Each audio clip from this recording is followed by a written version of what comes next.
I think that you are so incredible in all areas, and you are so talented in so many ways, obviously. And you seem to have always been this. I mean, obviously we grow and we get better and better. Yeah. But what was the driving force? Have you always been on some kind of quest to be better? You know, there was excuse me. There was a moment when I was about 9 years old. And I was at the Resurrection Baptist Church. That was the church I went to growing up.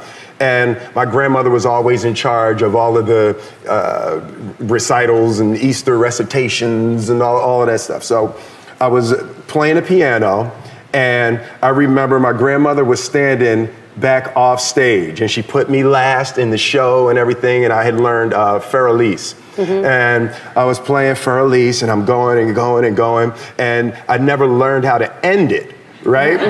So I was just playing, and my grandmother was standing backstage, and I was looking and playing, and that look of pride and happiness on my grandmother's face that's my life force. Everything I do, I just need that look, you know, in my wife's eyes and my daughter's eyes.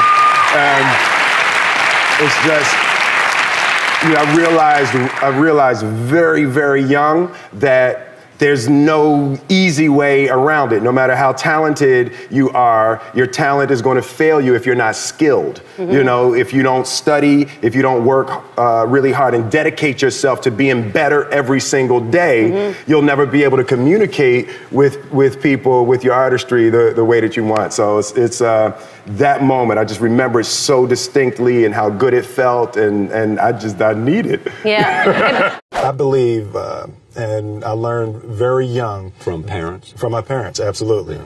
That you don't try to build a wall. You don't set out to build a wall. You don't say, I'm going to build the biggest, baddest, greatest wall that's ever been built. You don't start there. You say, I'm going to lay this brick as perfectly as a brick can be laid. There will not be one brick on the face of the earth that's going to be laid better than this brick that I'm going to lay in this next 10 minutes. Yeah. And you do that every single day. And soon you have a wall. And soon you have a wall. Yeah. And I think psychologically, the advantage that gives me over a lot of people that I have been in competition with in different situations is it's difficult to take the first step when you look how big the task is.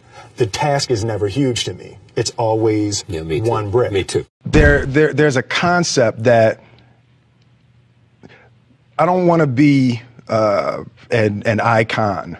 I want to be an idea.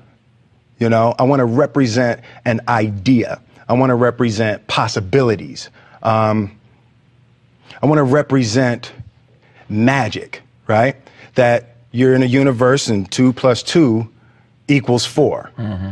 2 + 2 only equals 4 if you accept that 2 + 2 = 4. 2 + 2 is going to be what I want it to be. Mm-hmm. You know, and there's a redemptive power that making a choice has, you know, rather than feeling like you're at effect to all the things that are happening.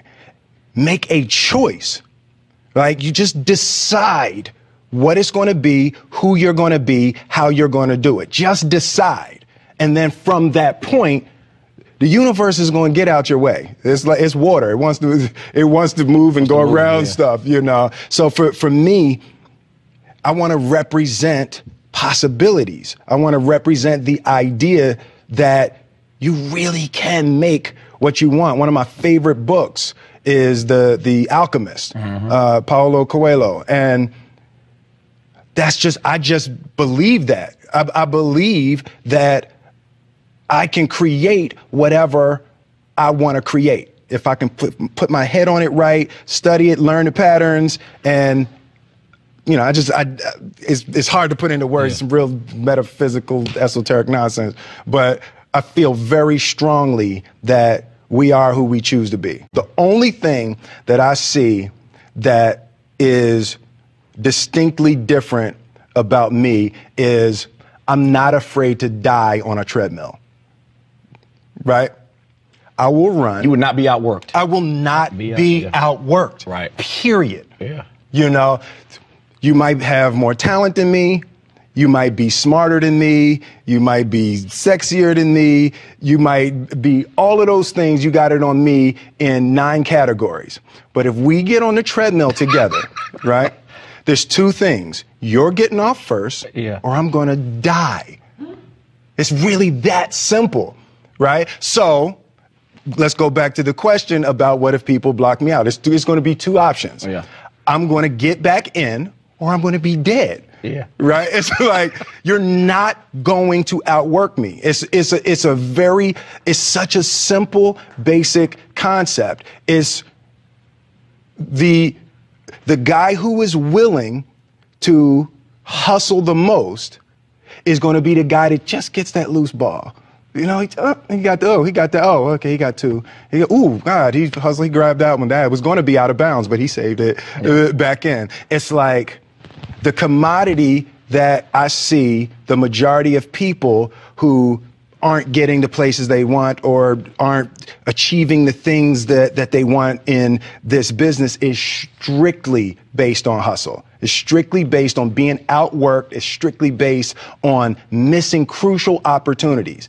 I say all the time, if you stay ready, you ain't got to get ready. I realized that to have the level of success that I want to have, it's difficult to spread it out and do multiple things. You know, it's in order to be world class, and I've made a decision, I want to be world class. And it takes such a desperate, obsessive focus to excel on the level that I want to make movies. You know, I was Star Wars when I was young. I sat in a movie theater and watched Star Wars, and I just couldn't believe that movie made me feel like that, just floored and just stunned by the creativity. And I'm realizing that in order to move people in that way, in order to touch people in that way, you really got to focus with all of your fiber and all of your heart and all of your creativity. A lot of people talk about talent, and they say, look, you are multi-talented, and that's why you're a superstar. You differentiate, though, between talent and hard work. Absolutely.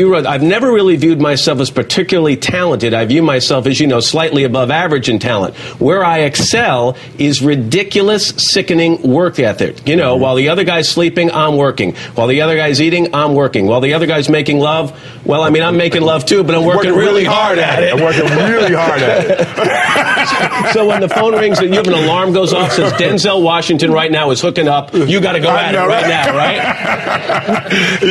For me, man, it's like the separation of talent and skill is one of the greatest misunderstood concepts for people who are trying to excel, who have dreams that want to do things. Talent you have naturally. Skill is only developed by hours and hours and hours of beating on your craft. And, for me, I feel like I have a relationship with the audience. They agree that they're going to go in droves, and I agree that every time they go, it's going to be better than the last time.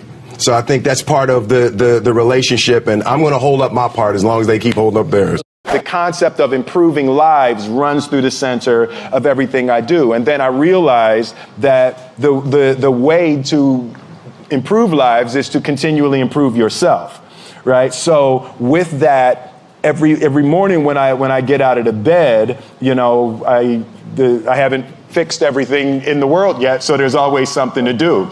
And in this film, I read an interesting quote for the Siddhartha Gautama, the Buddha. He said that good people have to get out of the bed every day and try to empty the ocean with a ladle, right? And I thought that was, I knew that was profound, and I paused for a second, and I said, all right, what the hell is a ladle, right? Right, so then, I touched it on my iPad, it's ladle. Oh, it's like a big spoon, okay. As we say, it's like a soup spoon, yeah, it's like a soup spoon. I was like, why do you use a soup spoon? So trying to empty the ocean with a soup spoon, as the mentality of how you wake up every day to try to do good in the world. So for me, I'm really driven by continually trying to elevate elevate my mind and elevate my spirit and care for my body, and to be able to love as many people as effectively as possible with this mystery of life that I've been given.